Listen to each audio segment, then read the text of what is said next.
The first part of this tape consists of 23 short sections. Each of these sections covers an essential feature. The 23 short sections are repeat, reveal codes, search, spell, thesaurus, center, bold, underline, indent, margins, line spacing, center page, justification, line height, headers and footers, columns, tabs, margin release, decimal align, line numbering, list files, password protection, and backup. The latter part of the tape is made up of 5 longer sections: printing, fonts, graphics, and with the most time devoted to merging and labels and macros.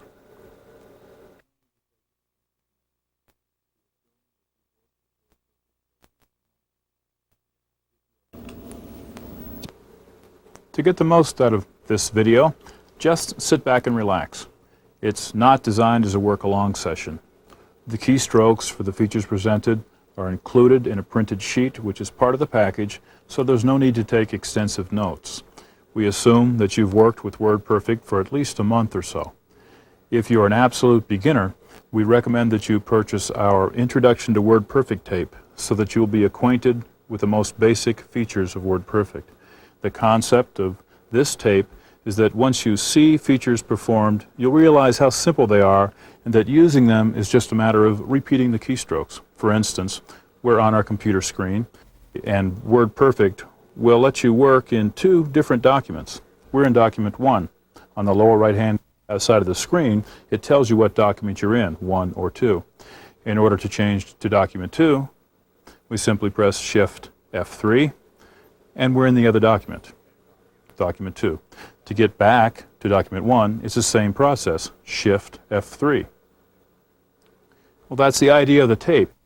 Just see the keystrokes, then repeat them. Well, let's get started. Repeat on the Escape key will allow you to automatically repeat any command, such as page down, down arrow, or repeat a macro, or repeat any character. In our example, we'll repeat a character, the equal sign. For example, suppose you're creating a memo and want a double line across the page. Press the Escape key, then type 64. And when you press the equal sign, you'll get a double line of equal signs, 64 of them, from margin to margin. You can also use the Escape key to move the cursor a specified distance, such as down 100 lines or 100 pages. We'll move it down 100 lines. We press Escape, type in 100, and when we press the down arrow, you can see the cursor move down 100 lines. Another common use of the Escape key is to repeat a macro. A macro is a string of WordPerfect commands or keystrokes which WordPerfect saves as a reusable file. We've written a macro that will draw a box. In order to repeat that particular macro 12 times, we first press the Escape key, type in 12, then start our macro by pressing Alt F10, type in the name of our macro, and when you press Enter, the box will be repeated automatically 12 times.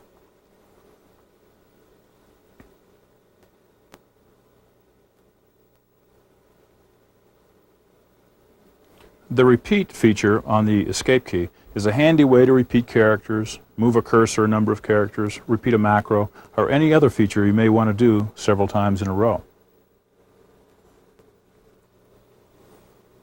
Reveal Codes feature. The Reveal Codes feature allows you to see formatting codes on your screen. By formatting codes, we mean such things as margin settings, underline commands, bold commands, line spacing, fonts, etc. Now, you'll only see the codes that you yourself have added to a document. When you start a document with a blank screen, the Reveal Codes window is also blank. Reveal Codes is now off. We press Alt F3 to turn it off. We'll turn it on again by pressing Alt F3 again. Now the screen splits into two portions. The top portion shows the text of your document as you're used to seeing it.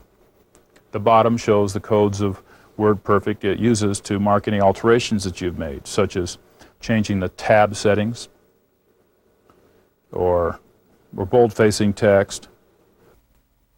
Some codes, such as underline, have a begin and an end code to show their area of effect. Others, such as margin settings, affect all the following text so they stand alone. Now let's add a code to our document. We'll add an underlined phrase. As you can see, the underlined code now appears in the Reveal Code window.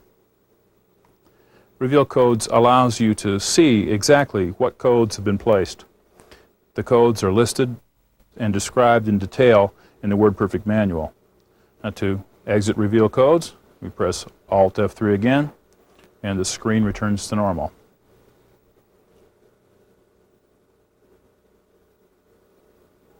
Now we'll discuss two features, search and search and replace. Now, search allows you to find any word in your document. You can also find format codes. Now, search and replace lets you search for any item and then automatically replace it with another item. Let's begin by searching for a word. We'll search for the word paragraph. First, we'll press F2. At the status line, we type in the word paragraph. And now we press F2 again. The cursor is stopped at the end of the word we searched for, paragraph. You can also search backward through a document by using Shift F2 instead of F2. As you can see, the arrow points backward. Now let's use search and replace.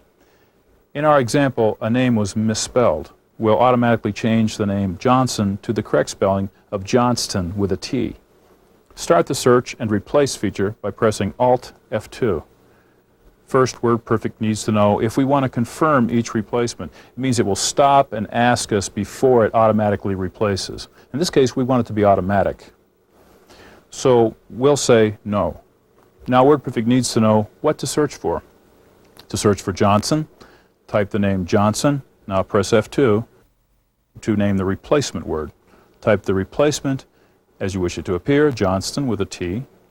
Press F2 again to begin search and replace. WordPerfect automatically makes all the changes and the cursor stops at the last replacement. Search and replace is a wonderful tool to change a misspelled word, change a phrase, alternate a phrase through our document. Simple searches are useful on a daily basis, and searches in macros can help perform very complex tasks. We'll see some of that later. Spell checking.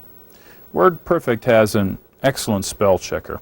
To begin checking a document, you use the Control F2 feature. WordPerfect then asks you how much you want to check at the status line, word, page, document, etc. We'll press a 2 to check just a single page. The spell checker begins at the top of the page and then scans down. As you can see, it highlights misspelled words. To replace a misspelled word, you first look to the bottom to find the correct spelling. Often it's A. Almost always it's A. So when we decide just which of the words given us at the bottom to choose it by pressing the A, and it's automatically replaced. Now the next misspelled word is the word common. Again, it's the same idea. A is the correct spelling. We press an A and it's replaced. You'll also run across the case of proper names. WordPerfect will always pick them out as being misspelled. Now they're not. If you need to save that for a particular reason, maybe you use a common name often, you can press 4 to add that to your dictionary so it doesn't bring it up every time. In this case, we'll just skip it by pressing 2. Now, in some cases, you'll come across a word that has a large number of choices. This word "some," which we've had highlighted, is one of these cases. It has many choices at the bottom of the screen. So in this case, it's not an A as we usually have found, but it's a G. So just as previously, we press a G, and that will bring us back to the next word. Now, when the spell checker has completely checked your document, it'll tells you how many words are at the end of the document. And then to exit spell checker, you just press the spacebar twice. So in a nutshell, to use the spell checking feature, press Control F2, then make the appropriate choices from the menus presented.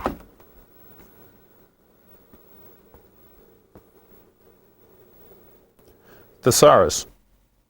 The thesaurus feature gives you a list of words with similar meanings. We'll find words with meanings similar to the word error. We've used error quite a few times in this paragraph. So we'll go to the word error, bring up the thesaurus by pressing Alt F1. The word mistake would be a good substitute for error, so we'll press 1 to get to the first group of words, and then we'll press an E. That's the letter by the word, an E, and that'll automatically put in the word mistake. It'll match upper and lowercase, but it doesn't match plurals, so be sure to add the S back if it's a plural. So to use the thesaurus feature, put your cursor under the word in question, press Alt F1, then make your selection.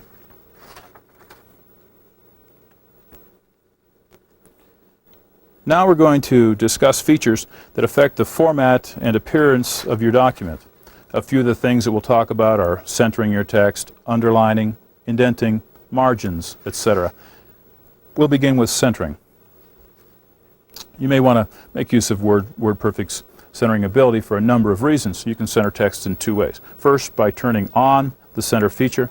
That's just Shift F6, and then type in the text. You have to press F6 again to exit it when you're finished using the center feature. If the text has already been typed in, you can use the block feature in the following manner. Put the cursor in front of the words you want to have centered, then turn on the block feature by holding down the Alt key and pressing F4. The block is something you'll use a lot. Once the block is on, highlight the words you wish to center by using your arrow keys.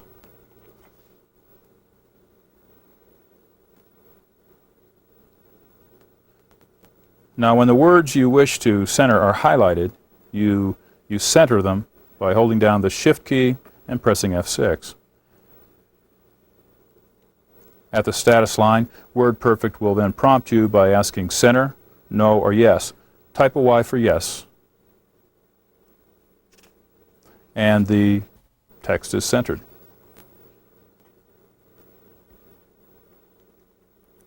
Bold.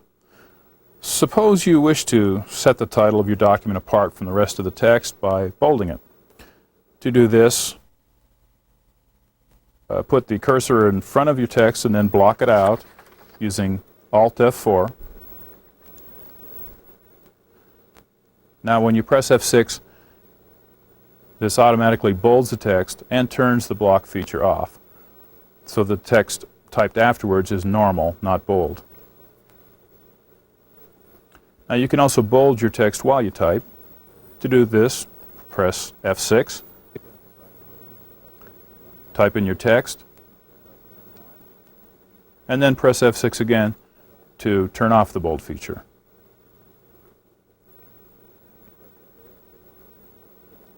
Underline. One way to emphasize a phrase is to underline it. To start the underline, you can block the phrase you wish to emphasize if it's already typed in. And when you press F8, the phrase is underlined. There's no need to turn the underline off when you use the block method for underline. To underline a text while you're typing it, press F8, type in your text, and then be sure to press F8 again to turn the underline feature off.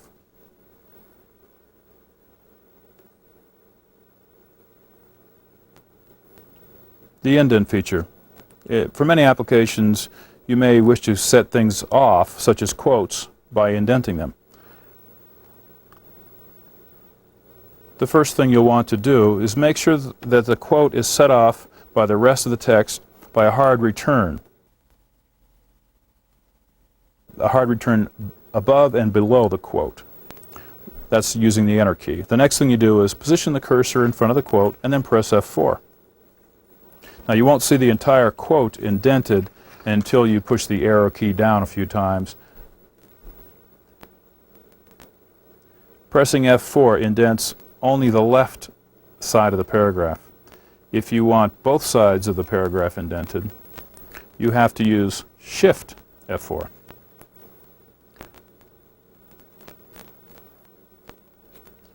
Now, both of these indents will indent the entire paragraph. In other words, WordPerfect indents until it hits a hard return.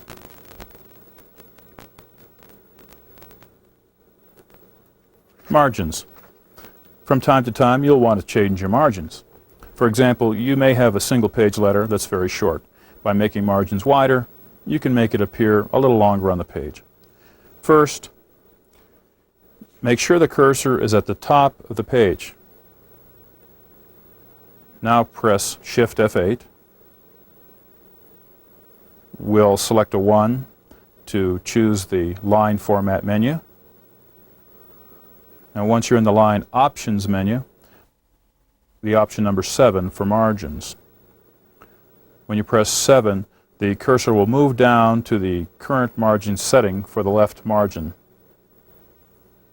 Now just a note, margins are measured from the edge of the paper inward. Thus a left margin of 1 inch is 1 inch from the left side of the paper. A right margin of 1 inch is 1 inch from the right side of the paper. The same applies to top and bottom margins. Type in your desired margins for both the left and right. Press F7 to exit from the menu. And now from this point forward, the margins will be changed.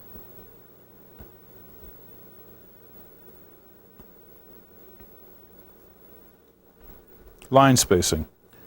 If you want to change line spacing on various documents, for example, you may have a document that you may wish to make appear longer or more legible by adding space between lines. This is easily accomplished with the line spacing option. First, be sure to place the cursor at the point that you want your change in line spacing to begin. Now press Shift F8 to bring up the format menus. Line spacing is found under the line format, option 1. We'll now select 6, the line spacing option. Type in the desired spacing. For example, we want 1.5 line spacing. And type in F7 to exit back to the document. And the spacing's been changed. It's as simple as that. Center page. One nice feature of WordPerfect is its ability to center text from top to bottom, the center page option. It works especially well if you have a small letter that will look better if the page is centered from top to bottom. When you begin this option, be sure to go to the top of the page. Press Shift F8 to bring up the format options. Center page is a page format option, so we'll select option 2.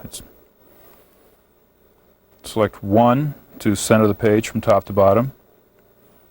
We press a Y for yes.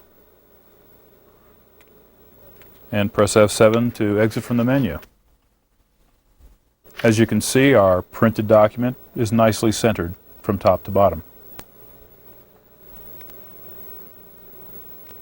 Justification.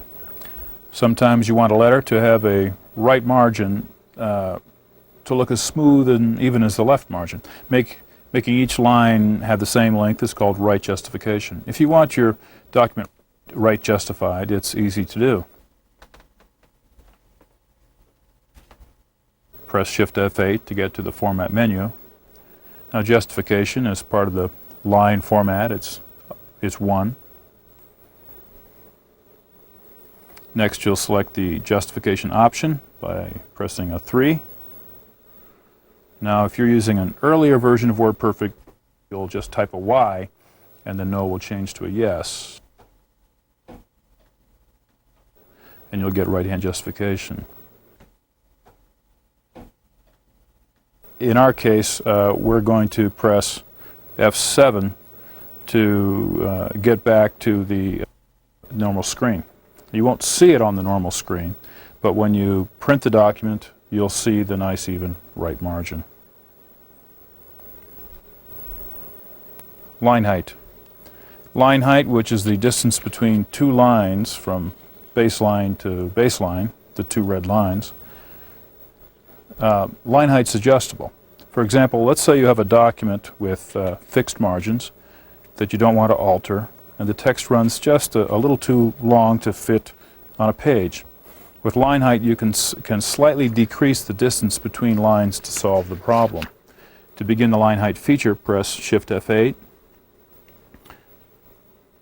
Now we'll press a 1 for line format, then a 4 for line height. Now on the status line, we have a choice of 1 for auto or 2 for fixed. We want to type in the precise fixed line height, so we choose 2. The line height's now automatically set at 0.167. We want to reduce the line height just a little bit, so we'll change it to 0.147. Now, arriving at this figure sometimes takes a little guesswork or a little trial and error. Now, as you can see, our 0.147 works just fine, and the text now fits on one page. Now, you can use line height to adjust any number of lines or to finally adjust a single line. Headers and footers. Often you'll wish to print the same information at the top or bottom of each page. You don't have to retype the information each time to do this. In WordPerfect, you simply make a header or a footer that's automatically put on every page. To do this, you start at the top of the page. Again, we'll push the Shift F8 feature.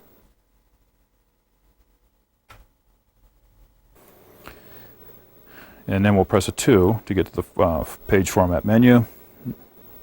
Now we'll select a 3 for headers. You'll notice at the status line,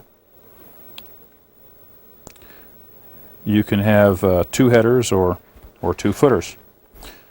These are header A and B, which we chose, and we'll type a 1 for header A. WordPerfect's given us a blank screen now, where we type the information we want to appear in the header.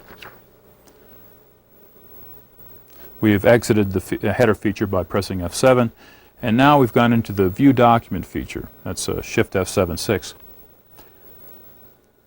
As you can see, our header appears. It won't appear in the normal editing screen, but it does appear in View Document, again, Shift F7-6, and it will appear in your final printed document. Also on the page format menu, which is Shift F8, we have a suppress feature. Now we press an 8, and we get a menu of features that we can suppress. Suppress all page numbering, headers and footers, page number, page numbering, header A, header B, footer A, footer B. As you can see, it's just a toggle, yes or no. You select the number, then a Y or an N. So again, to get into this, you go to the page you want to use or alter or suppress, and while you're in the page, you press Shift F8 and then make the appropriate choices, yes or no. Columns. We're going to discuss 2 kinds of columns: newspaper columns and parallel columns. Newspaper columns are designed for documents which have text that flow continuously up and down the page. For example, with a newsletter, when you finish the bottom of the first column, you typically go to the top of the second column, etc.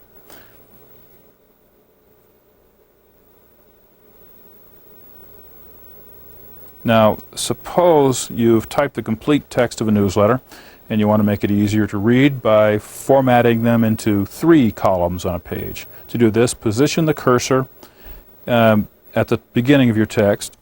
Press Alt F7 to start the column feature. On the status line, you'll choose between columns, tables, and math. We'll choose columns.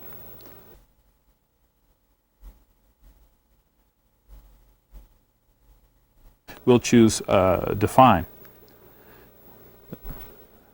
Now we are in our column definition menu. This screen allows you to construct the columns any way you wish. There are 4 variables at the top of the screen: the type, the number of columns, the distance between the columns, and the margins. Now we're going to change the type, so we press a 1. At the bottom of the screen we get a choice: newspaper or parallel. We want to choose newspaper, so we press a 1, and automatically the newspaper is changed. For the number of columns, we want to press a 2. To choose the number of columns, we press a 3, and that gives us 3 columns. Your margins are automatically set for 3 columns. That's a tricky calculation if you had to do it yourself. Now we press 3 and we get our automatic distance between columns set. Now we'll press an F7 twice and we'll come back to our screen with the status line columns on and off. Now they have to be defined before you can turn them on or off. So let's go ahead and press 1 for on. We press a page down, which will reformat the page, and as you can see, the columns are set for us. Parallel columns. Now for parallel columns, we'll start already in the column definition menu, which you reach through Alt F7 and make your choices the same as we did last time. We want to change to the parallel, so we press a 1, then make the choice for parallel. We want to use 5 columns, press a 2, and then enter the 5. Again, we'll use the automatic settings for margins after we press the 4. The distance, again, we'll use the automatic setting. That's always recommended to use the automatic settings. We pressed an F7. Now we're ready to start entering our columns, our 5 columns. So we'll give headings of A, B, C, D, E, etc. So to go to the next column, we'll use a Control Enter. Enter a B, use the Control Enter again, C, hold down the Control, press and Enter. Same thing, hold Control and press Enter. This enters the columns. Now we'll enter our data. We'll push a 5 or press a 5 and again Control Enter. We'll use Control Enter all the way through while defining our columns and putting in our information.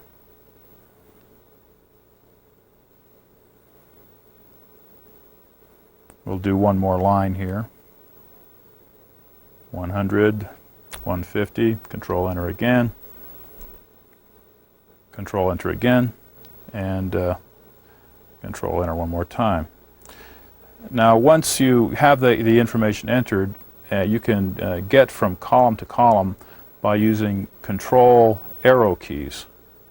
Control right arrow, Control right, etc., or Control left. And Control left arrow, that takes us from column to column.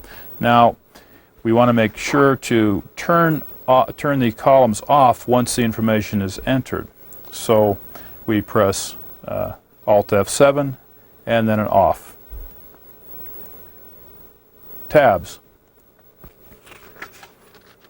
There are a number of tab definitions provided by WordPerfect. This is the screen that you'll see when you're setting your tabs. We'll show you how to get into this screen in a moment. The most common tab sets are first the Center tab, which allows text to be centered over the tab stop, the Right tab, which allows text to be right aligned on the tab stop, third, Decimal tab, which allows numbers using a decimal point to be aligned on the decimal point at a specific tab stop, and fourth, the Left tab, which is the normal way tabs are set. To set tabs, we go into Shift F8,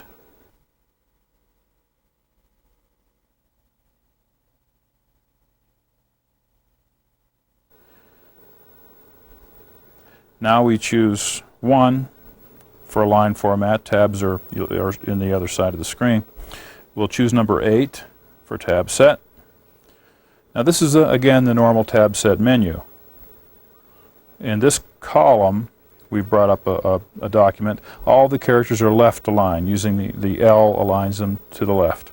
In this column everything is centered on the C, on the tab stop C. This column, everything is right aligned on the R tab stop. And in the cost column, these are all centered on the decimal. These are all automatically done. All you have to do is enter the proper type of tab stop. Just a few more notes on tabs. As you can see, you're marked in a ruler fashion, 1 inch, 2 inch, 3 inch, etc. And back to the edge, -1 inch. To delete these tabs individually, just put the cursor under the tab you want to delete and press the delete key. If you want to add any tabs or change tabs, just go to the position that you wish to do so and press an R for a right, or a D for a decimal, or a C for a center. Now if you want to delete the end of the line, that's all the rest of the tabs, that's the EOL, delete EOL. Just press Control N key and that deletes all the rest of the tabs.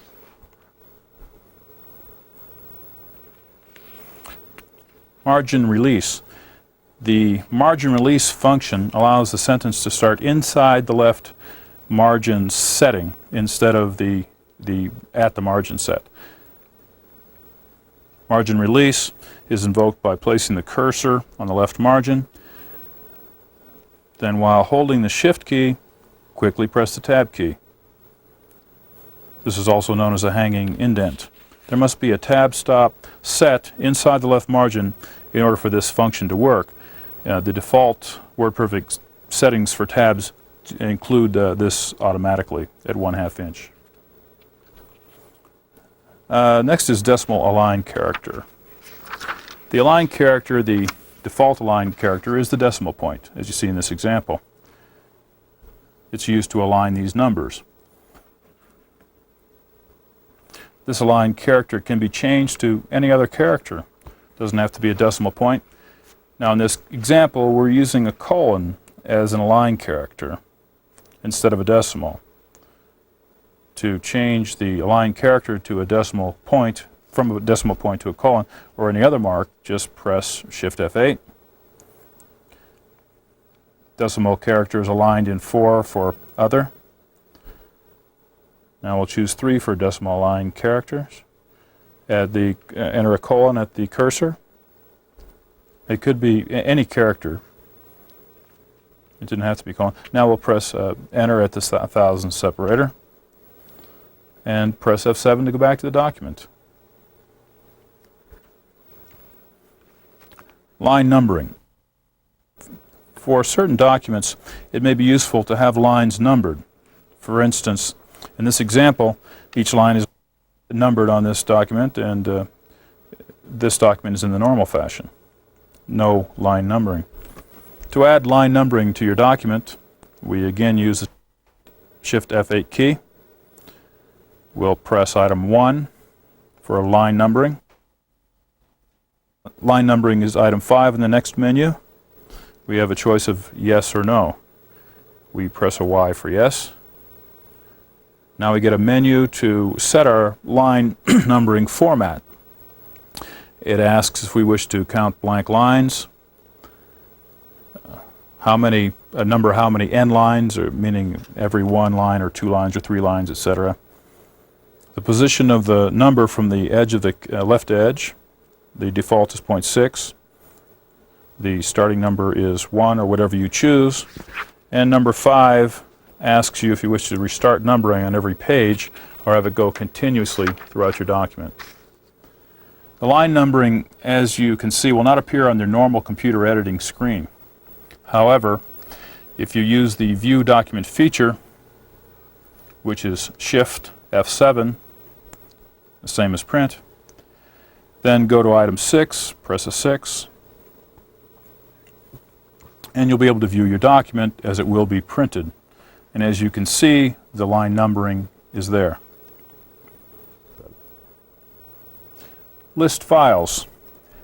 Now in this section, we're going to discuss the List Files feature, which includes displaying files, searching for files, deleting, copying, or renaming files. Let's begin with the List Files display. When you press F5, the status line of the screen displays the file or list of files that will come up on the screen.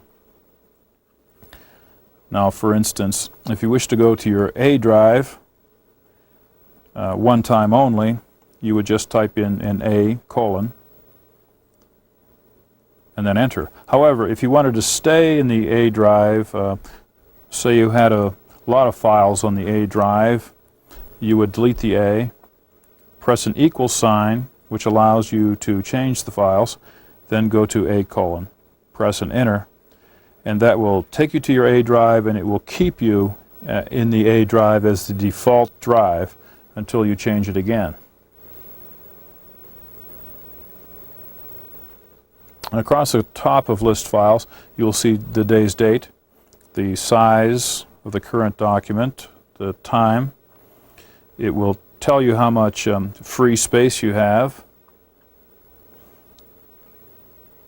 how much you've used, the name of the directory, and finally, it will show you how many files you have on your directory. Now, the bulk of the screen is used to display files. The files are listed in alphabetical order. Notice at the bottom of the central dividing bar, there's a small arrowhead pointing down. This indicates that there are more files that can be displayed on the screen if you cursor down. You just use the regular cursor movement keys, the down arrow in this case. Another handy way to find a file is to use the name search feature. This is particularly helpful if you have a large number of files on your disk. To start that, we press N. That begins the name search feature. Then type in the first few letters of the file.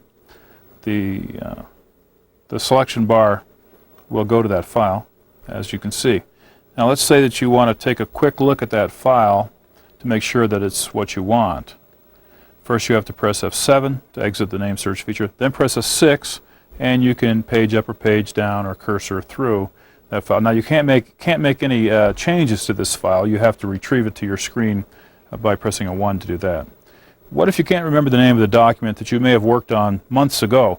WordPerfect has provided a feature, Word Search, that can look through all of your files to find a particular word or phrase located in that document that you want to find. To use the Word Search feature, press 9. Then at the bottom of the screen you'll get some choices. Name, document summary, first page, entire document, etc. In most cases, the option of searching the entire document is the best choice. Now again, on the status line you'll be asked for a word pattern. Type in the word that you wish to look for. In this case it's Constitution, then press enter. As you can see, WordPerfect begins a counter showing the files that it's looking through. When the search is completed, WordPerfect marks the files that contain the word that you searched for. In our example, Constitution. Now in later versions of WordPerfect you get this screen. It's right on a directory, a separate directory. In earlier versions of WordPerfect, the files are marked on your normal list file screens with an asterisk. Now, in summary, WordPerfect provides several ways to locate documents that you wish to edit. Just cursoring through the list files with your arrow keys, using name search, or using the word search feature.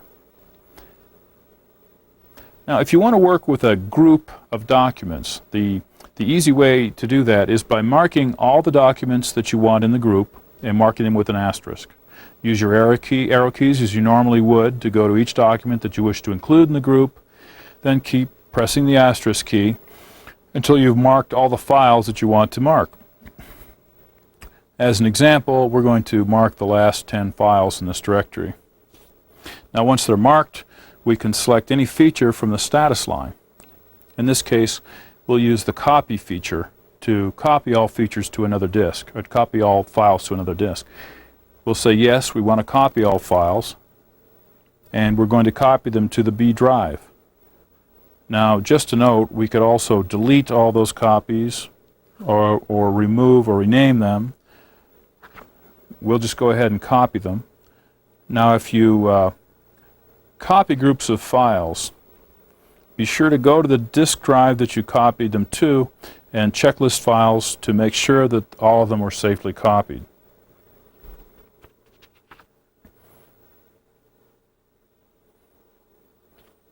Password protection. If other people have access to your computer, you may wish to keep some documents private. You can do this by locking or password protecting the sensitive documents. To lock a document, we start by pressing Control F5. On the status line, we're asked to select 2 for password, then 1 for add change. We're going to enter the password, Rhonda. Now notice as you type, nothing appears on your screen. This is so that no one can read the password you choose over your shoulder. Since it's easy to make a mistake while typing, while nothing shows, you're asked to enter the same password again. If you enter the same password twice, precisely, WordPerfect assumes that you know the password and you want that password. The password should be at least 5 characters long, and in later versions not more than 24 characters. Now we have a clear screen. We're going to retrieve our locked document. We press Shift F10, enter the name of the document, and press Enter. The status line asks us for the password, so we type it in. As you notice, the password does not appear on the editing screen. Now the document is now retrieved.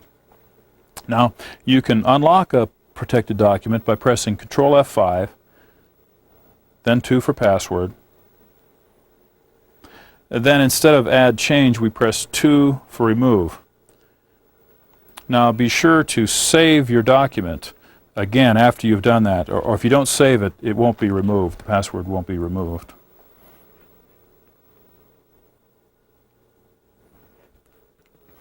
The backup option. The backup option will save your current document automatically.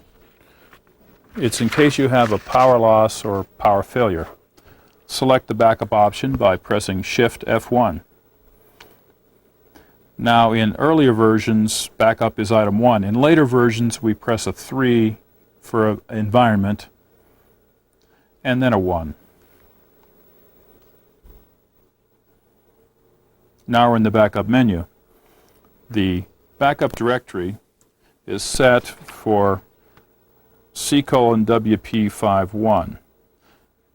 If we didn't set that, WordPerfect automatically will put the backup versions in the same directory as your main WordPerfect files.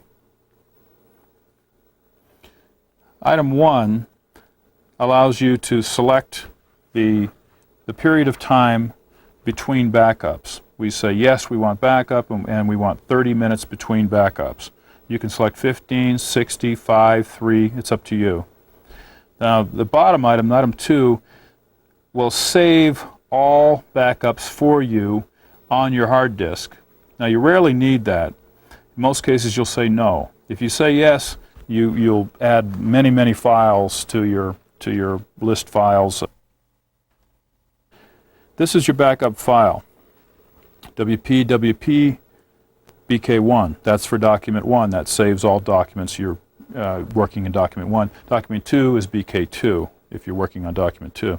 This information is held for you until you correctly exit from WordPerfect and save your current document.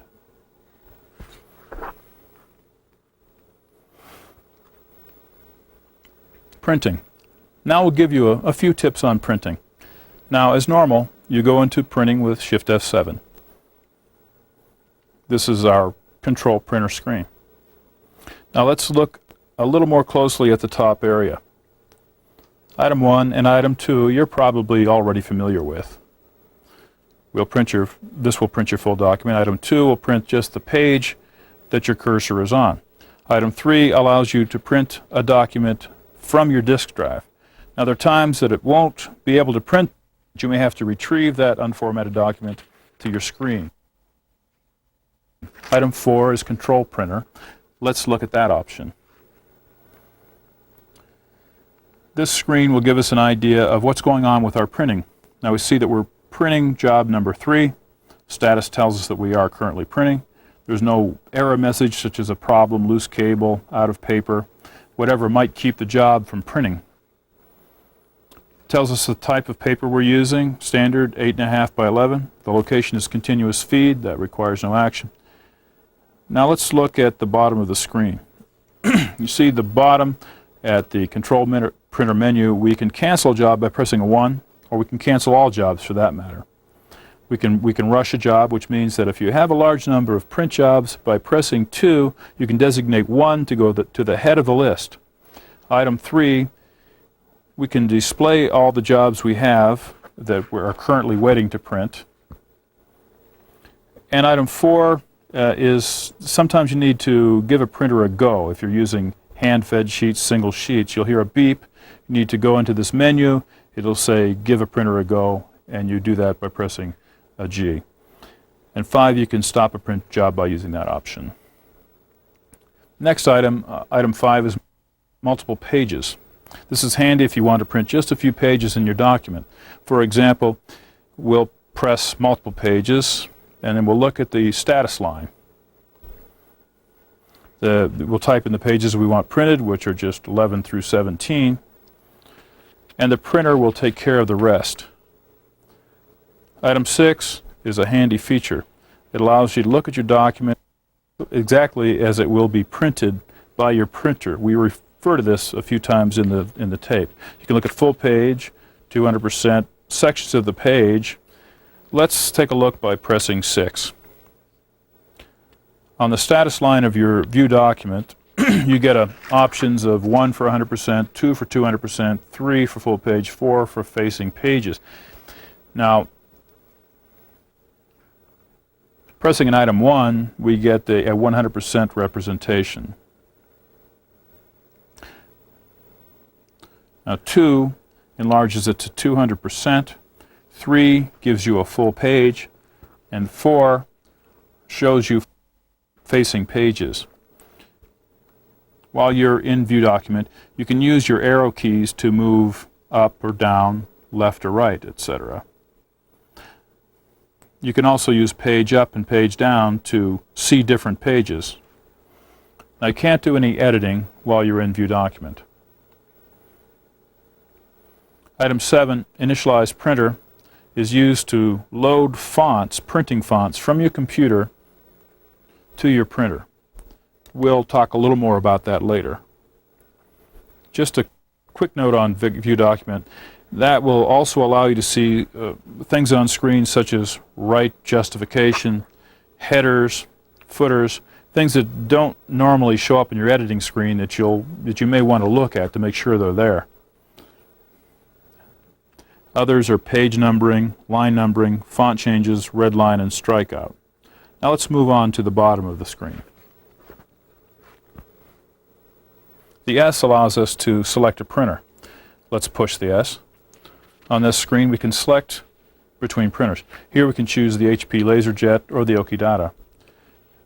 We're using LaserJet, so we highlight the LaserJet and press a 1 to select the HP LaserJet. Now here we see it's been selected. Normally that's been selected for you. B is the binding offset. For instance, if you have something that will later be bound and needs to have that extra margin room for the binding, that's what you choose and decide the amount that you want to offset. The number of copies is usually set at 1. If you need a larger number, you can set it a higher number, but be sure to return it to 1 or it will continue giving that larger number of copies in later documents. Multiple copies generated by WordPerfect is a function that will allow you to collate documents. As they're printed, They'll be printed as if you're doing 3 or 4 copies of a document. That is, it'll be printed page 1, 2, 3, 4, 5, 6, 7. The second document will be printed 1, 2, 3, 4, 5, 6, 7. It's handy if you need collating done.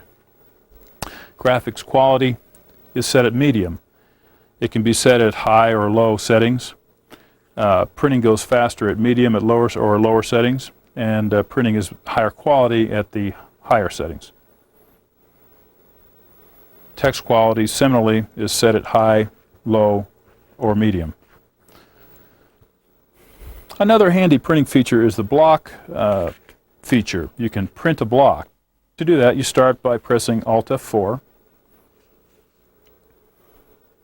with the cursor at your beginning point.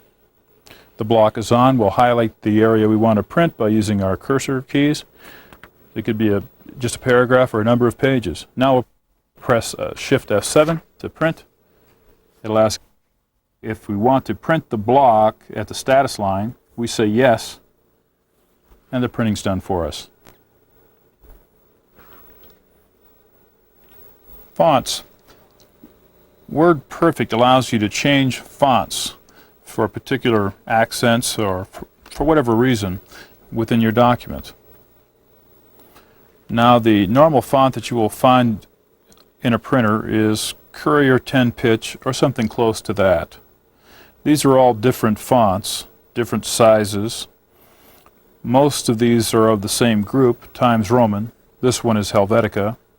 Now, it's important to note that these additional fonts are not provided by WordPerfect. You have to buy a package that has all these fonts contained within it. Normally, you'll only get 2 or 3 fonts, maybe 4 or 5 fonts with your printer, so that if you have additional fonts, then it's good for desktop publishing. But if you don't have additional fonts, you'll be limited to whatever your printer provides for you. We'll attempt 2 different ways. We'll show 2 different ways to change fonts within your program. As an example, we will essentially typeset this notice. We'll make an improved look for a notice for a departmental meeting.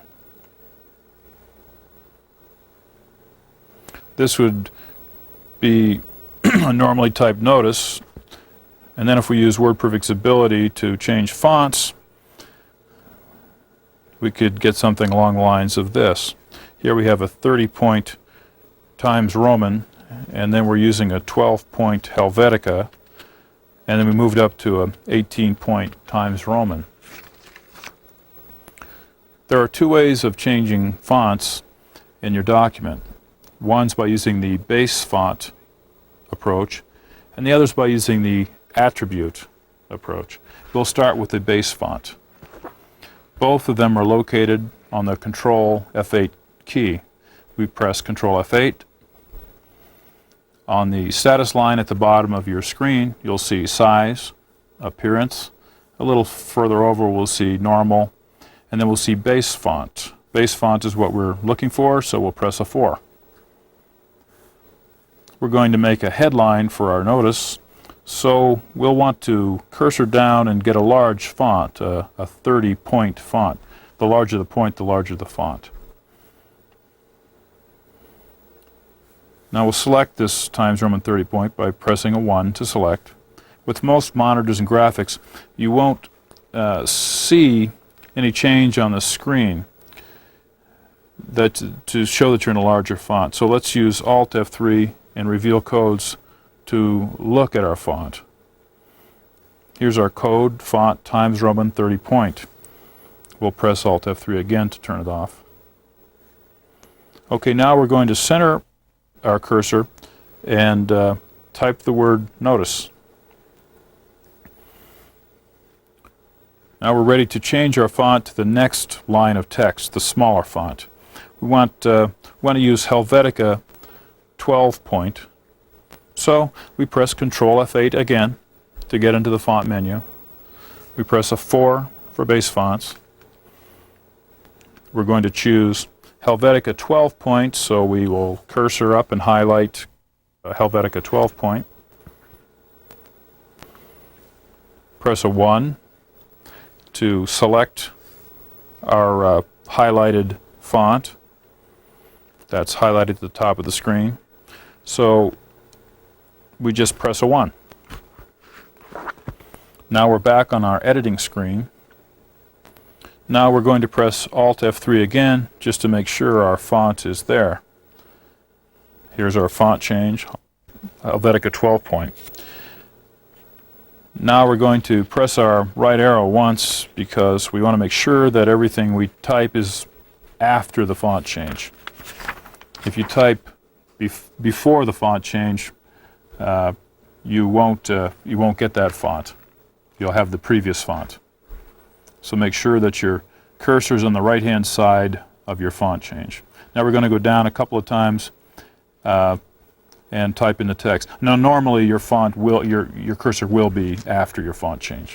When you make font changes, you may find that some of your words go off the right-hand side of the screen or left-hand side of the screen.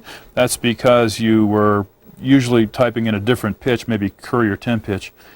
Now you can use home, home left or home, home right to see the remainder of your text. But when you change fonts, you should expect to see differences in the text as displayed on screen. Now we're going to make another font change, so we press Ctrl F8 for base font. This time we're going to select Times Roman 14 point italic. So we cursor down with the arrow keys, highlight the font we want, and then press a 1 to select that particular font. Now we'll go down a couple of lines, add the final bit of information to our notice. As you can see, you don't notice the font change again until you see it printed or look at your View Document feature. Here's the final printed piece. You have your 30 point Times Roman, 12 point Helvetica, and finally the 14 point Times Roman italic. Now another way to change fonts is to use the attribute feature. We get that the same way by pressing Ctrl F8 and then a 1 instead of 4, a 1 for size. On the status line, again we have size, appearance, etc.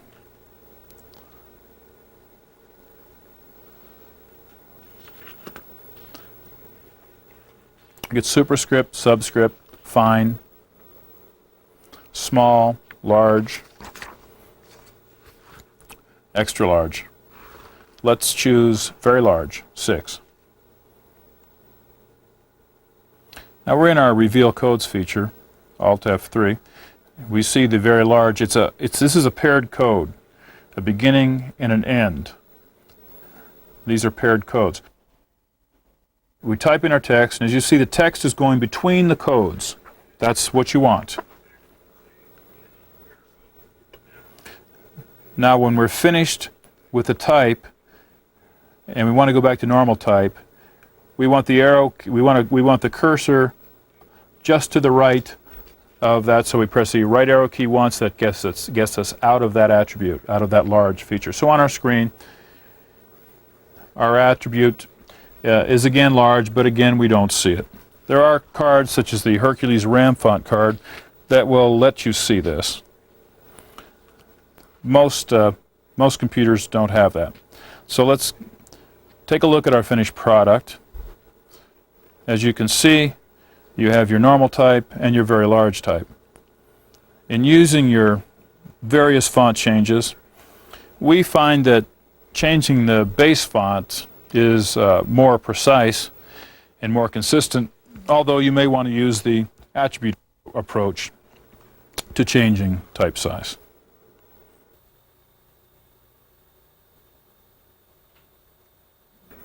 Graphics. In this section, we'll talk about drawing lines, adding text boxes, graphic images, and graphs. We'll begin by using the line draw feature.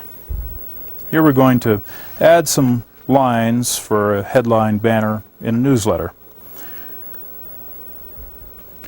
This is our newsletter on the editing screen. The first thing we're going to do is draw a box that we saw on our example just a second ago in that area. So we begin by moving our cursor to the point that we will begin. We'll select the screen option, Control F3. We're going to choose 2 for line draw. We have a choice of a straight line or a double line. 3 has an asterisk. We can change that. We have a number of choices. So let's press a 4 and take a look at what we can change it to. We can select any of these graphics. We're going to select 3.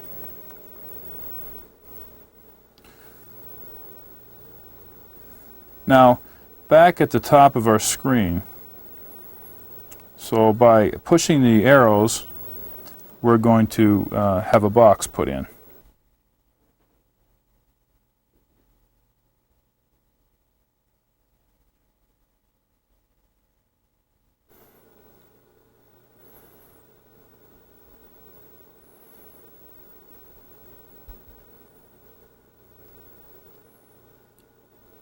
So we've got our box, and now we're going to use the move feature.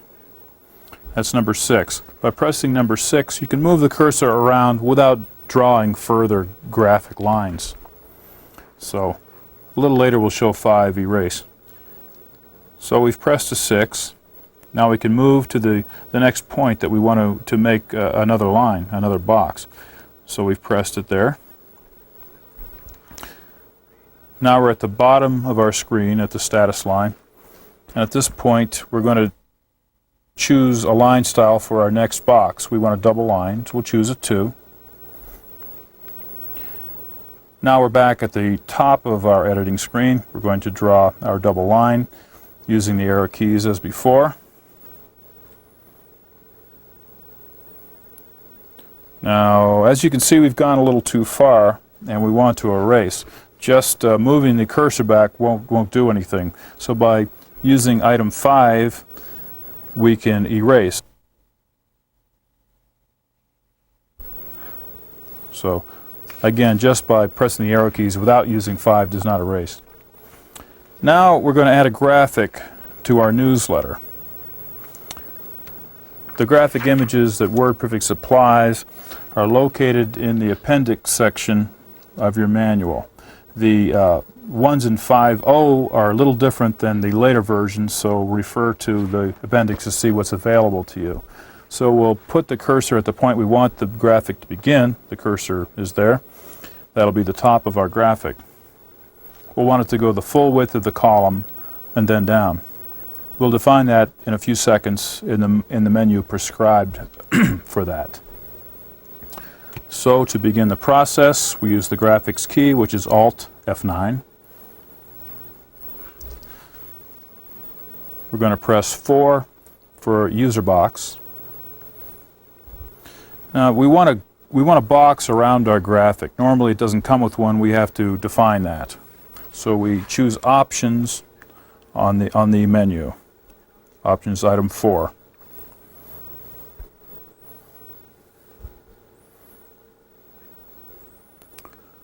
So after choosing options, we look at the border style at the top of the screen.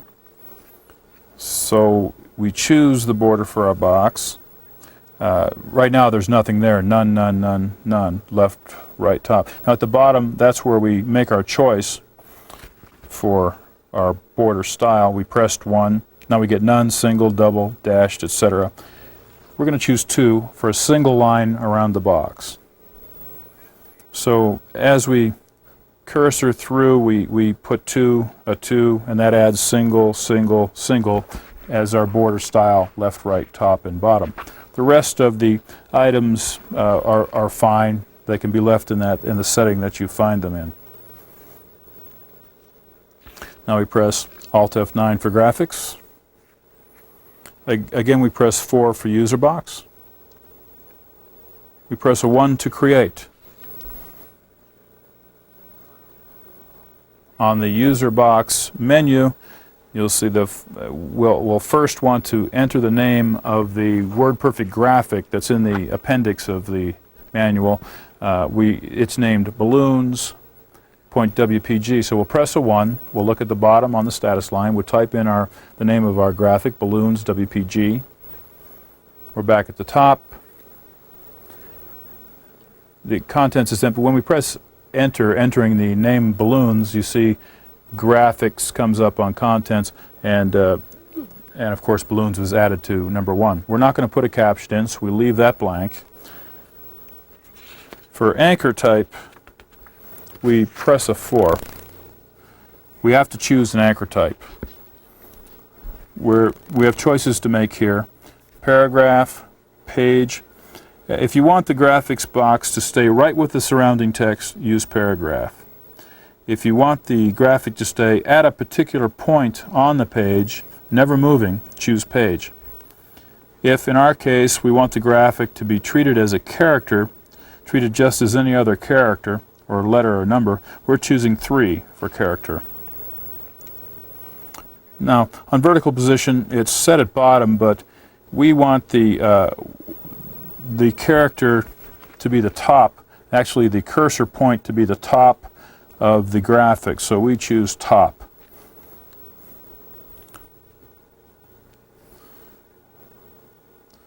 We press a 1 for that choice of top. Now we're going to determine the size of our graphic. We want to make it at least as wide as the column, which is about 2 points so wide. Choice 1 is we set the width and an automatic height comes up. So we're going to press a 1. The default width is 1.88.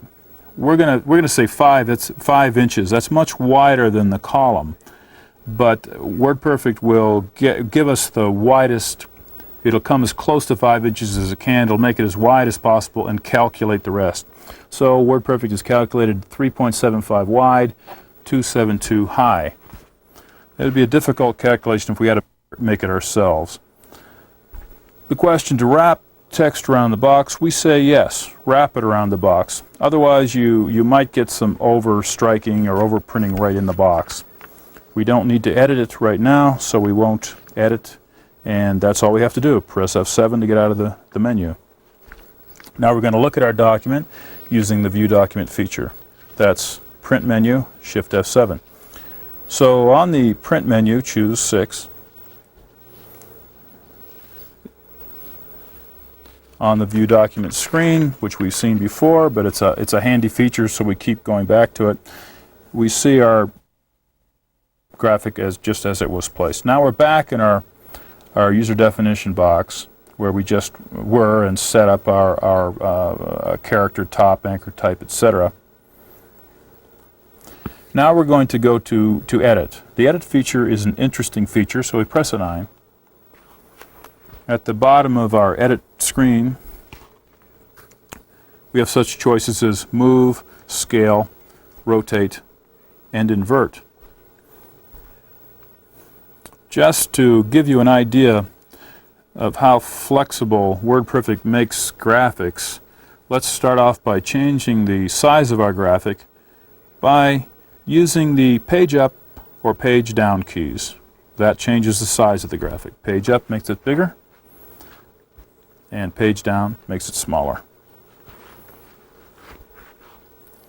Let's bring it back up to size. Now by using the plus key, we can rotate the image. That's the plus key, just the normal plus key. So every time we press the plus key, we rotate it.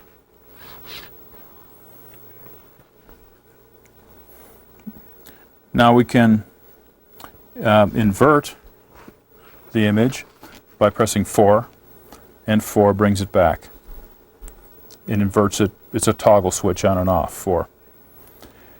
Now you can bring the entire picture back to the normal size by pressing Control Home. That brings it back to the normal size, and then 4 again inverts it. Now there are a number of things that the edit features can do, but we can't go into them all at this time. Now we're going to change the look of this particular graphic just so that you can see on the final copy how flexible these graphics can be. So as you can see, we've brought it up to size, and we took the graphic that that was supplied, and by using the page up key we made it larger, and by using the plus key, just the plus key, we rotated the image. And it makes quite a nice looking image. That's it for graphics. As you can see, it's just a matter of using the graphics key and following the menus. Merge, sometimes called mail merge, is one of the most powerful and popular features in WordPerfect. It allows you to create labels or form letters. Some cases you may want to create charts or tabular reports. Any number of uses for merge. In our first example, we're going to discuss making continuous labels, continuous type labels, single labels on a roll. We'll want a company name, a person that the attention it'll go to, a street address, city, state, and zip. To produce our final copy, which will be a printed label with name, address, etc., we'll use two kinds of files to create that third file. Two files combined to make a finished product. We'll use a primary file, which gives the field 3, 4, 5, 6, 7, and 8. We'll combine that with the secondary file, which lists various address information. We have a customer number, then a date, then we have the name of the company. That's field 3. Now field 3 will be bringing down to here on the finished product. Then field 4 is the name of the person that we want to speak to or address our information to. That will be here, field 4, on our finished product. Field 5 is the address. It will go to field 5 on the primary file. Field 6 is the name of the city, Big Springs. That will go here. Field 7 is the state. That will go here. And field 8 is their zip code. Our zip code, when combined with these two files, will go here. Now you notice we didn't use all the information. We just chose what we needed. Now normally you won't see these in a printed out fashion. We just printed these out as a graphic example. In later versions of WordPerfect, after each field, each one of these is a field. And there, after each field, it says end field. Actually says end field in later versions. And at the end of the fields, it says end record. And then a hard page, the dotted line. Now if you look at the older versions of WordPerfect, instead of saying end field, it says a Control R. It serves the same purpose. Earlier versions have a Control R instead of end field. On your primary file, there's an F3 or an F4 and F5 instead of spelled out, field 1, field 2, field 3. They work in exactly the same manner, no difference. If you choose, it's a simple matter to switch back and forth from newer versions to older versions. It's very easy to adapt them. In this example, our finished product will be a series of labels on a continuous sheet set up in this manner, generated from our secondary list, the list of names, addresses, etc., combined with our primary file, which is the field codes placed at the point we wish to have them. Again, on this upcoming example, we're going to take a list of a number of names and addresses and combine them with this format, showing where each will go. And we may add something else to this primary file later on, just to show you how flexible it can be. Now, this is our finished product. A number of labels all set up in the same format. Now, on screen, we have an example of a complete secondary record, just single record. First line is 8111, that's the customer number. Then there's an end field. Then we have a date and an end field code. ABC Rentals, end field. You'll see how easy it is to put these end field codes in a few minutes. Mr. John Smith, end field. Address, end field. City, end field. State, end field. Zip, end field. Phone number, end field. And then an end record code with a hard page break. Field 1, Field 2, Field 3, Field 4, Field 5, Field 6, Field 7, Field 8, Field 9. And then end record of record 1.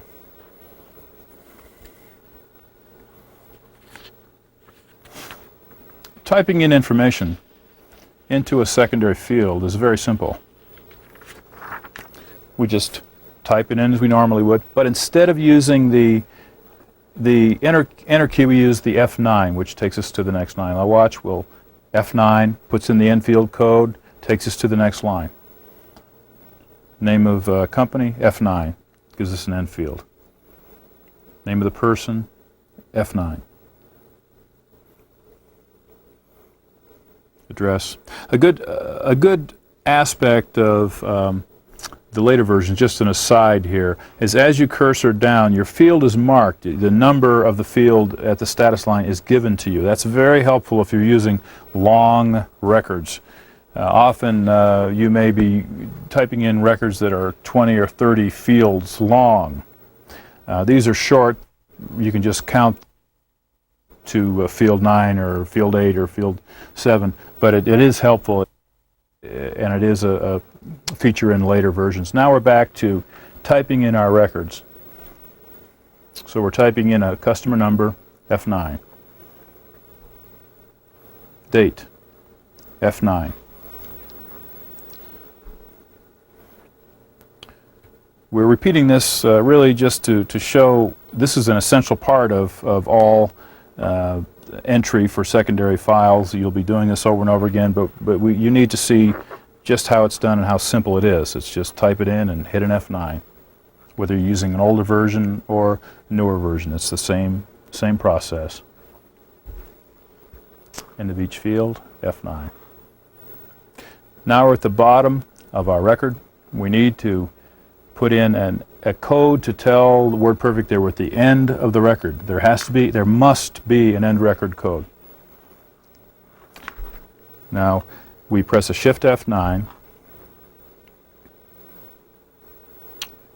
As you notice, at the status line, we get a menu. We're going to choose number 2 for end record. We press the 2, and automatically the end record is inserted with a hard page break. Now remember, these records have to be exactly the same number of fields in exactly the same order. Now we're going to save this. Again, exactly the same number of fields, exactly the same order. So we're going to save it. We're going to call this record names. We called it names, and we're going to go to our format for the primary file. This is basically what it's going to look like. We're going to create it in our computer. Here it is on the edit screen. We're on screen now. This is what it will look like in a finished form. If we turn on Reveal Codes, we're showing you this beforehand so you can see where we're going with this section of the video. We're going to be putting in all of our margins and justification and paper size and type. These things may seem a little confusing, but they're very simple if you go at them step by step. Nothing difficult at all. So normally we'd put in all these codes first, but now we're going to go ahead and put in our fields first because we've been discussing fields. Now this method will work with older or newer versions of WordPerfect. Needs a dot matrix printer. The dot matrix printer won't work with a laser printer. Okay, now we're ready to begin.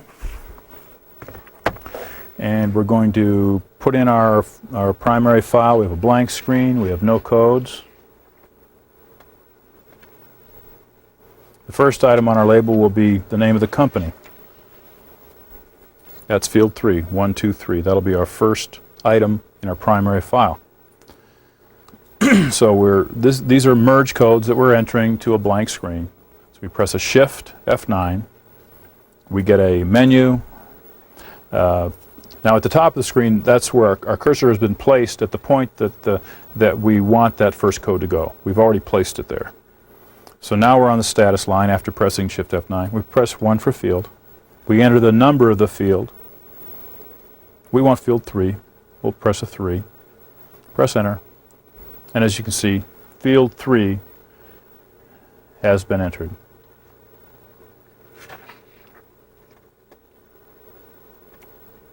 So it's right there where the cursor was. Now we're going to go to the next line.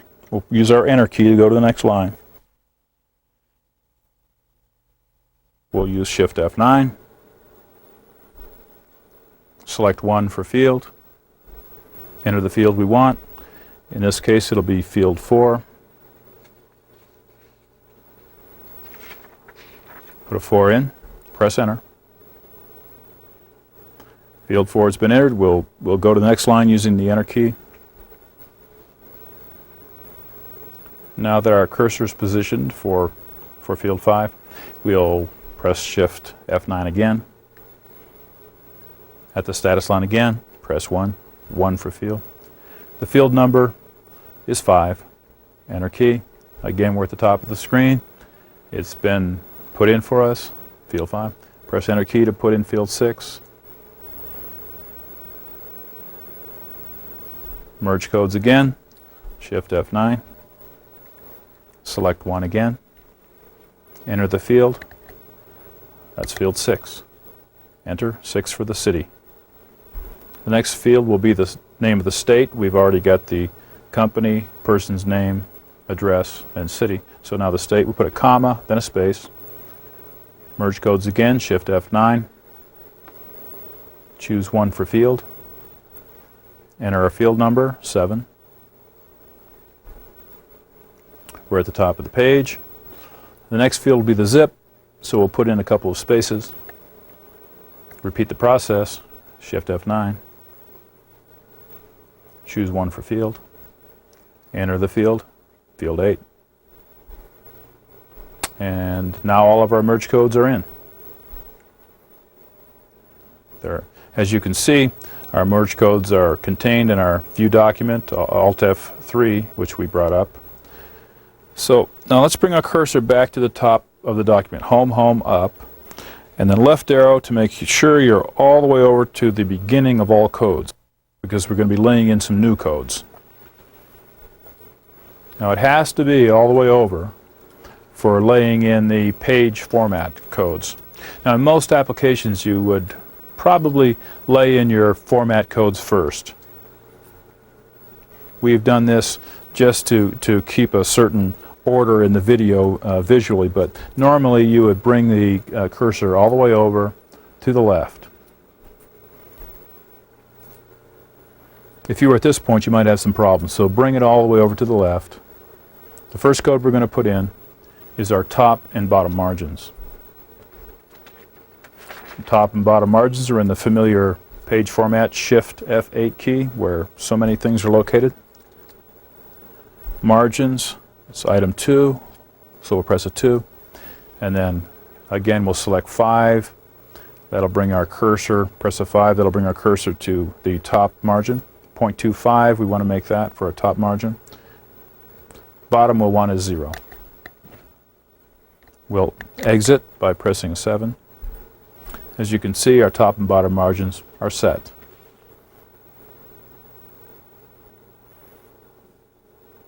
The next code is our left and right margins. To do that, we'll press Shift F8.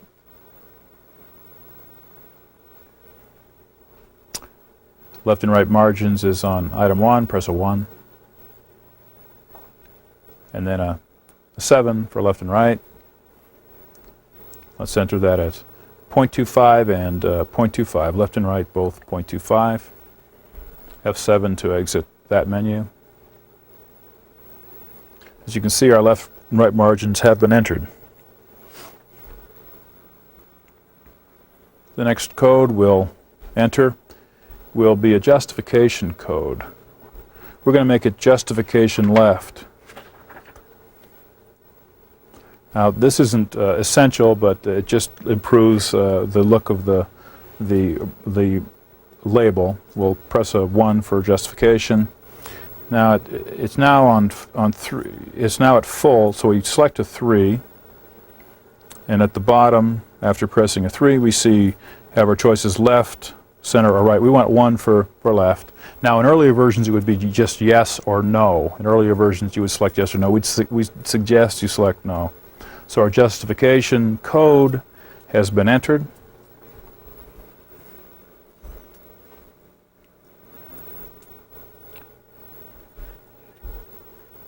Now it's time to tell WordPerfect the size and shape of our label, so we press Shift F8 again. Item 2 is where we find our paper size and type. That's the next place we're going. After pressing a 2, we get this menu. We see it's set at a 8.5 by 11 and a standard. That's not what we need. The way we change that is by pressing F7. Now we're in our paper size and type menu.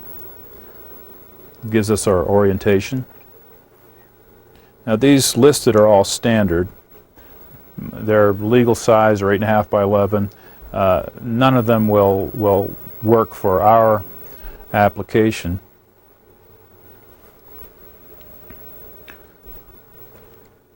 So we need to add a new type of paper size and type. So we press 2 to add. At 4, we press 4 for labels. On this menu, we'll be doing most of our work. 1, paper size and type. We press a 1. It takes us into a paper size and type listing. These are all standard. Again, none of these will work, so we press a 0 for other, or sorry, an O for other, not 0, an O for other. We're at our status line. We want 5.75 by 3. That's the size of our label. So we've entered that. Our paper size type has been entered. And labels and wide has been added for us automatically. Our font type is set at portrait. That's normal. Our prompt to load, no. We'll leave it that way.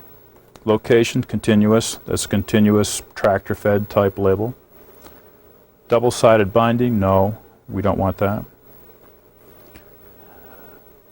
We'll skip that for now. Text adjustment top and bottom, we'll leave that at 0.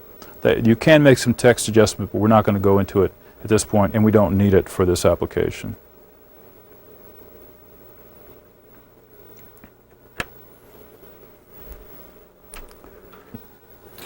Let's go to 7 for labels, and we'll get another menu. We press a 7.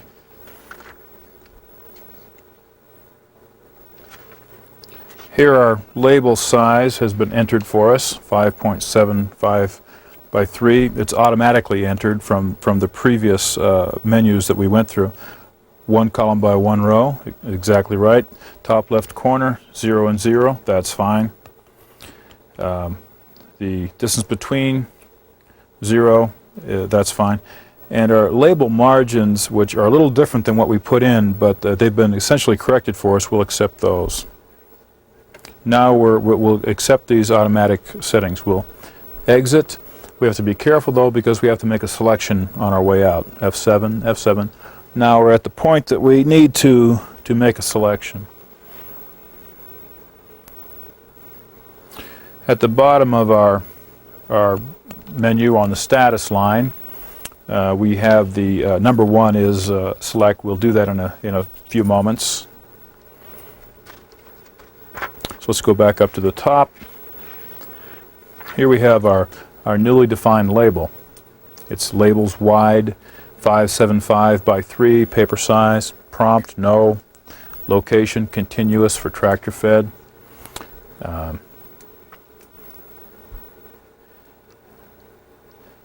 Font type is portrait, that's fine, no double-sided. So again, in order to select this designation, we'll just press a 1. Now we're back in our editing screen with reveal codes turned on. See, we have our paper size and type entered. It's in the document. The last code we're going to put in is a code to center the label, the information on the label top to bottom, so they'll be centered on each label. So we'll Shift F8 again. Center page top to bottom, let's press a 2. And item 1, we press a 1, and it's toggle on and off. We want yes, we want it on. Yes, center page top to bottom. Now we're going to exit this menu by pressing F7 as usual. As you can see, our center page code has been added.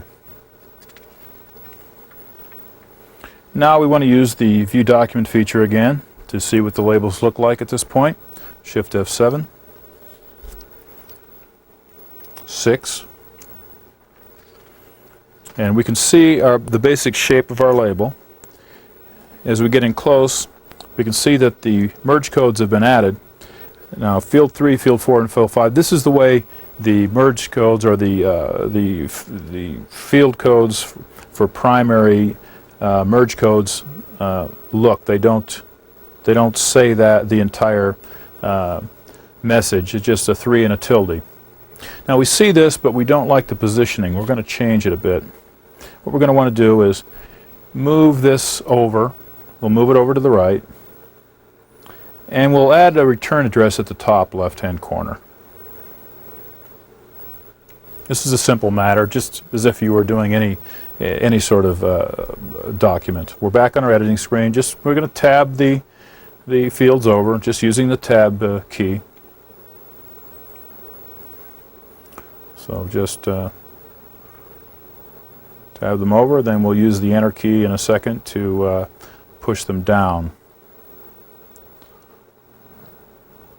Back up, enter key, 4 or 5 spaces so they're centered a little better. Back up to the top, we're going to put in our return address.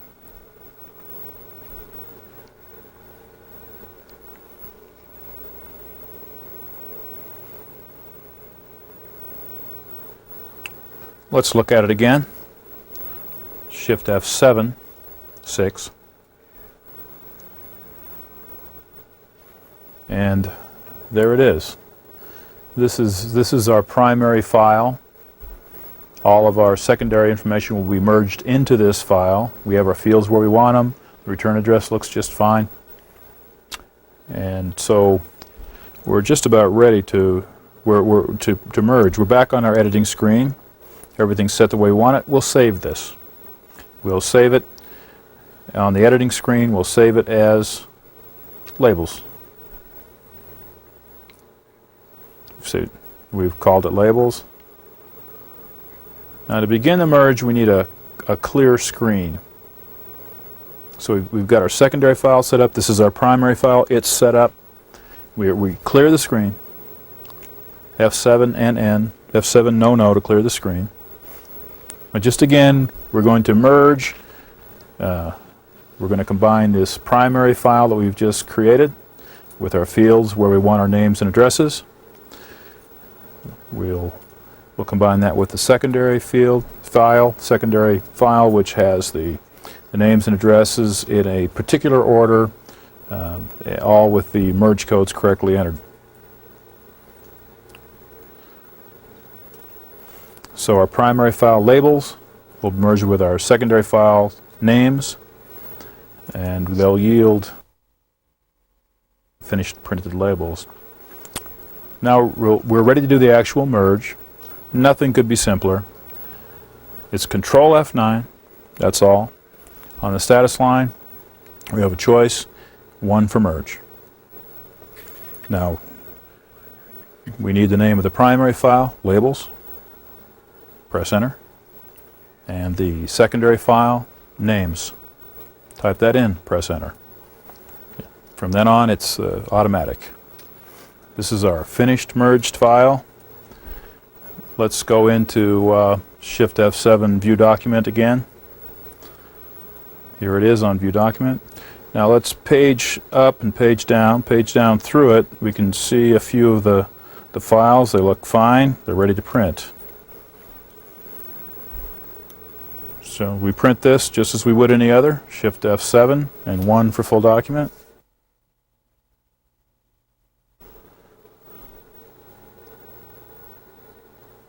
Our printed labels are complete, ready for shipping.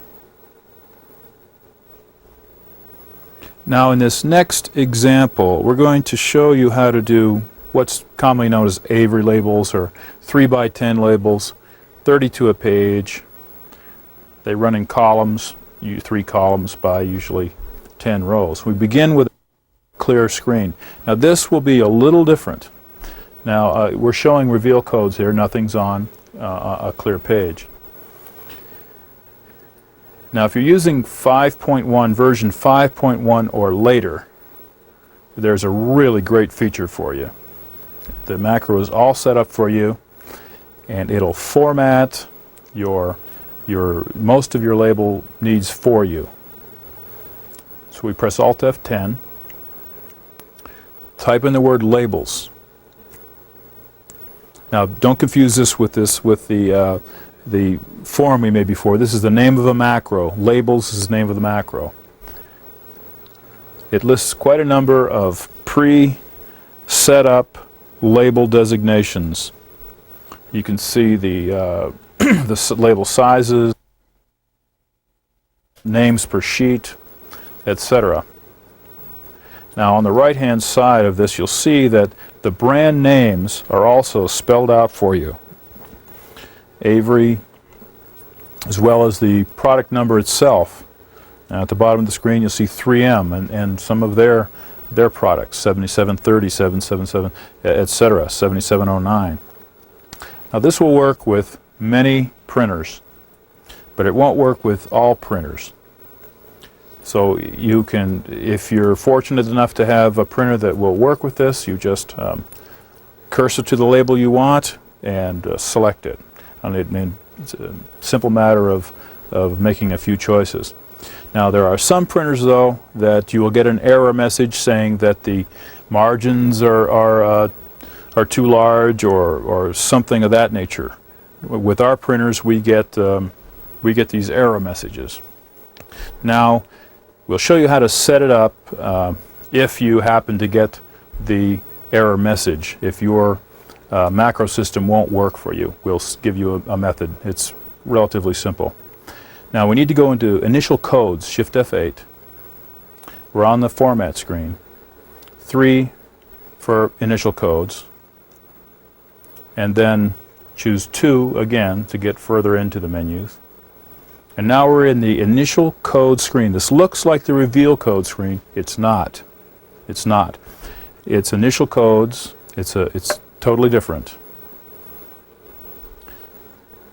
Now these are the codes that go into the hidden part of the document. You don't see them. You don't see them when you press Reveal Codes.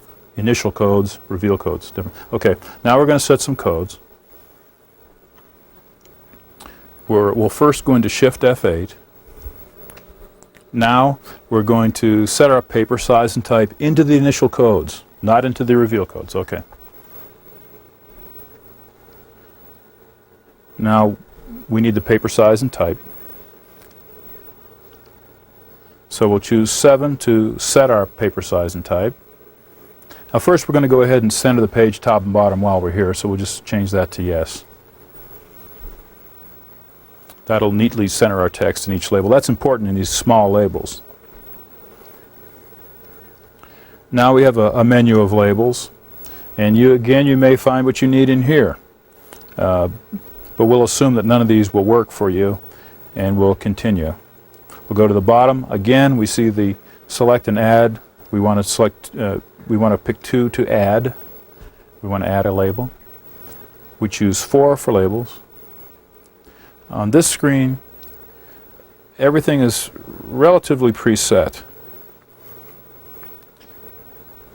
This, the LaserJet, we're using that. This is our paper size. That's okay. Paper size, paper type is labels. Yes. Font type, portrait. That's the up and down. Yes, that's fine. Prompt to load, no. Location, continuous. That's fine. Double-sided binding. We do want to change the no to a yes for labels. We'll enter that. Now we get another menu that indicates our label size. These are set for us to 2.63 by 1. The number of labels, columns, and rows. It's guessing the number, and it's correct. 3 columns by 10 rows, 30 labels. It sets our top and left corner settings, the offsets. Gives us the distance between labels. Additionally, it sets our label margins for us. So there's not a great deal of work here to do. Very, very little to change, but you did have to go through it and just touch the bases. So we're F7ing out back to this particular back to this paper size type menu. We're on the status line. We'll press 1 to select that designation.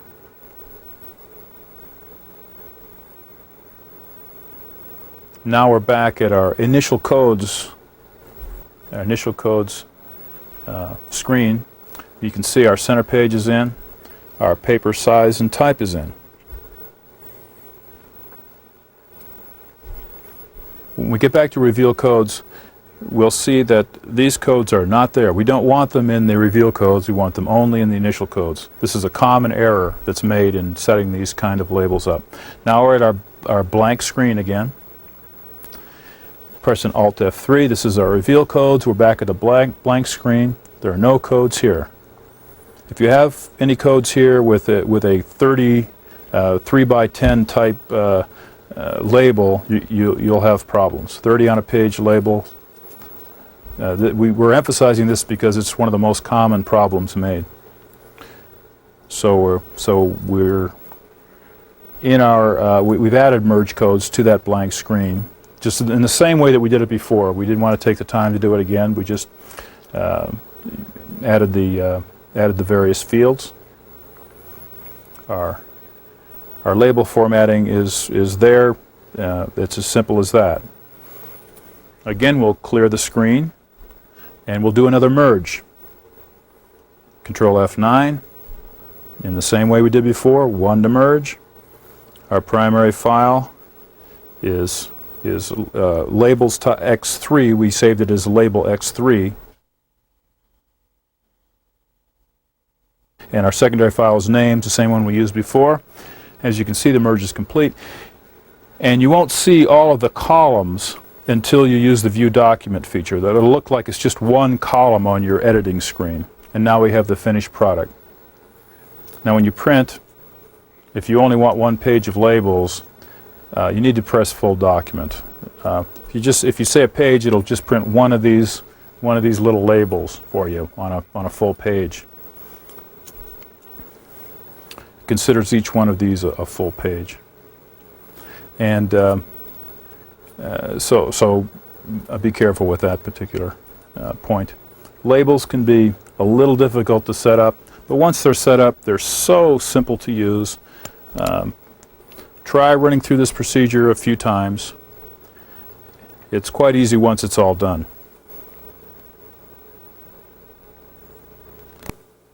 Macros. Earlier in the tape we showed you a macro that drew this box automatically. Macro is a series of keystrokes, any combination of keystrokes, which are just remembered by WordPerfect and then repeated at a later date. A month later, 2 months later, it's just remembered. You give it a name and it's remembered later. So to call up a macro, you press Alt F10, type in the name, which is box, and then press Enter. So the keystrokes will be recalled by WordPerfect and automatically repeated on the screen, as you can see. Now we're going to run through the steps that are required to create the macro that we just saw, a line drawing of a box. We begin a macro by pressing Control F10.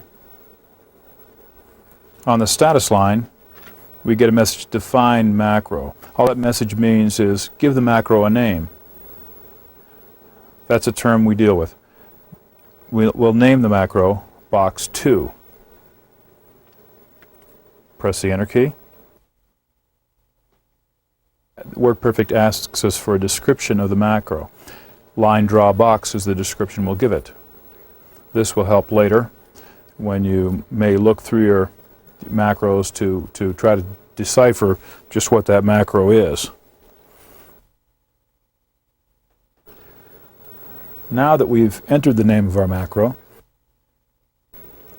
we're ready to begin recording keystrokes. When this macro define code is at the bottom of the page, every keystroke will now be remembered for as long as you keep the macro on your computer. So we'll press line draw, that's screen, Control F3. From our menu at the status line, we'll choose 2 for line draw and 1 for a single line. We'll begin drawing. We'll do it a little differently than we did the last time. Now each and every one of these keystrokes will be remembered in the macro to be recalled at a later date. Save that now.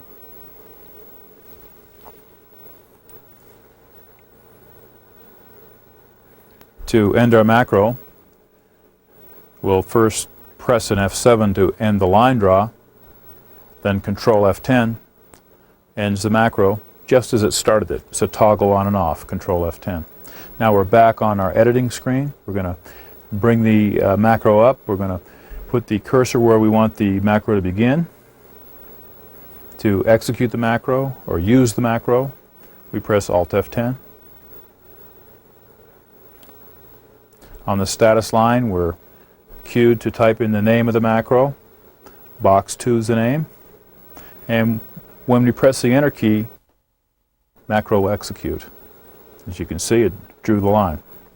Now let's look at a little more complicated use of a macro. In this case, we'll use a macro to perform a useful but time-consuming type of task. We'll use the merge files that we created earlier. This is what we want to send a letter to persons who have purchased a certain product. So we want to search for a code, number sign FIV. We want to send them information about a similar product, but we don't want to send this information to all of our customers. So we want to pull out only the records that contain the code FIV, that product code, an arbitrary product code. When we created our records, we used this FIV product code to designate the product in question. Now we need to search through several hundred records in order to find 100 or so records which contain this product code FIV. We want to copy these files onto another document. We want to use this new document as a select mailing list. Doing this manually would take many hours. Using a macro will take just a few minutes. So in a nutshell, we'll recreate a macro which will find each of these FIV records, then copy them to another document. Now just as in the last example, we'll press Control F10 to begin the macro. Now we're at the status line. That's the bottom of the screen. The message define macro.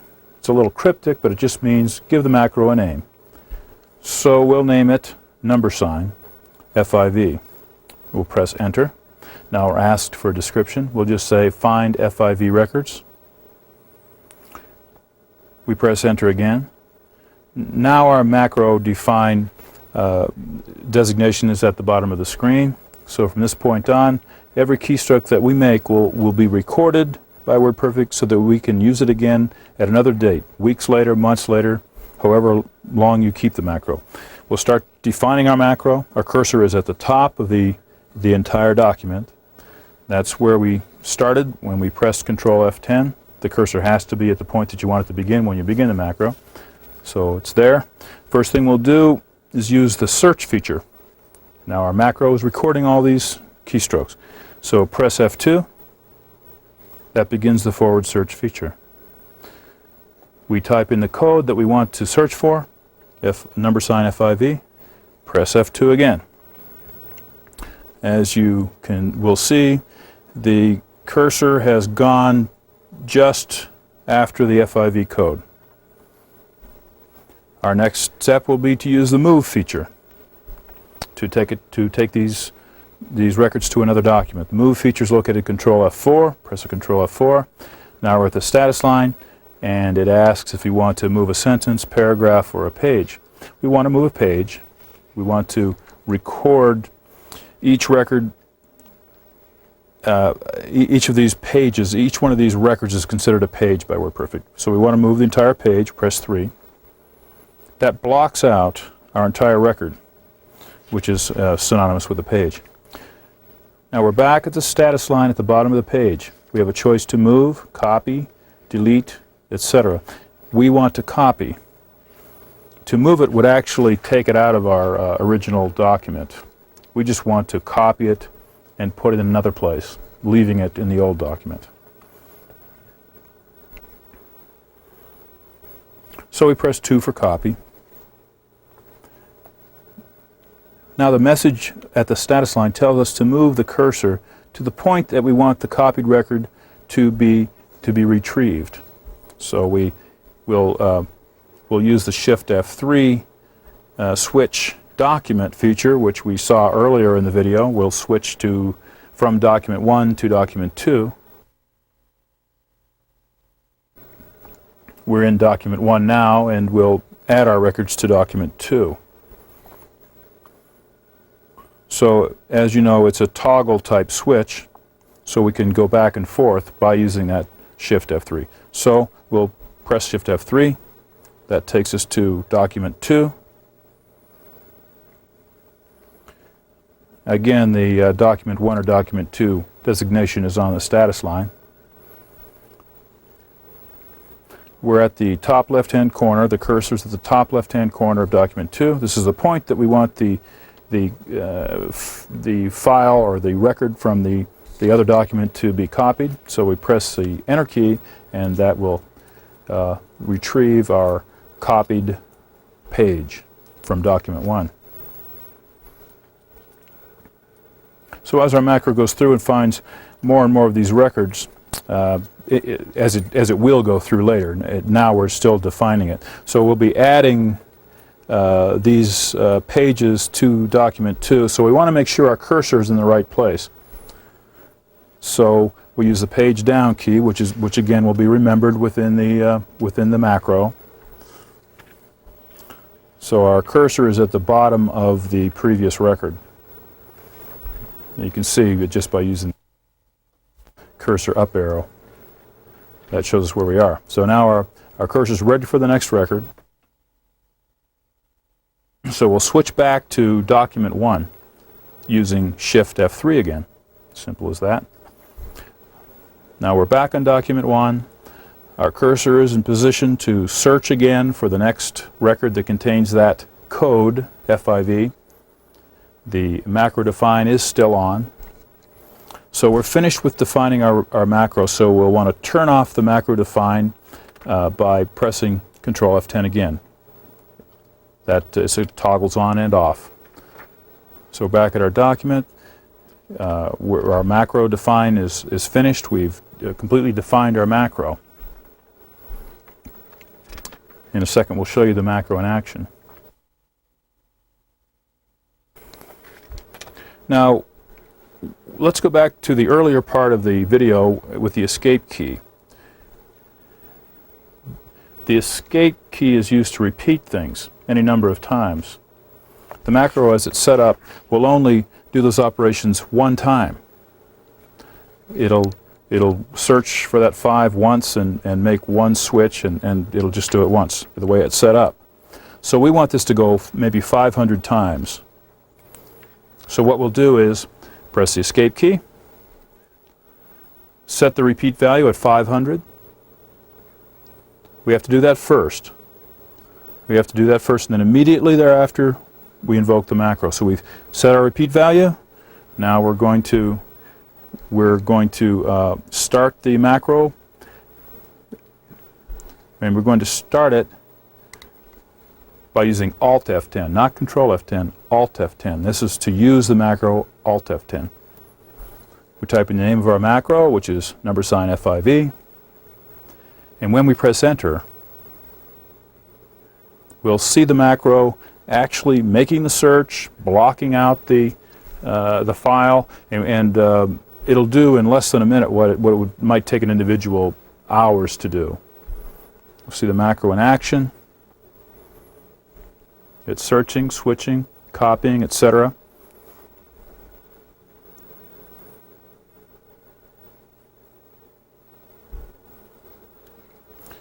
The macro is complete. We've copied all of our records. This is a powerful feature. It's limited only by your imagination. Any set of keystrokes that you wish to enter will be remembered. There are some advanced macro features that are very, very powerful in nature. That's all there is to it. Press the Control F10 key to type in the keystrokes you wish to have remembered, and then Alt F10 to bring them back up again. This concludes our video. We hope that you'll be able to put some of these powerful features to work. We recommend that you view the video again in order to get the most from the information presented. Remember, all features presented in this video were intermediate in level of difficulty. And even though they may appear complex at first, going through the keystrokes a few times will make them seem simple. We believe that if you run through any of these features 5 times, you will have mastered them. So good luck and have fun.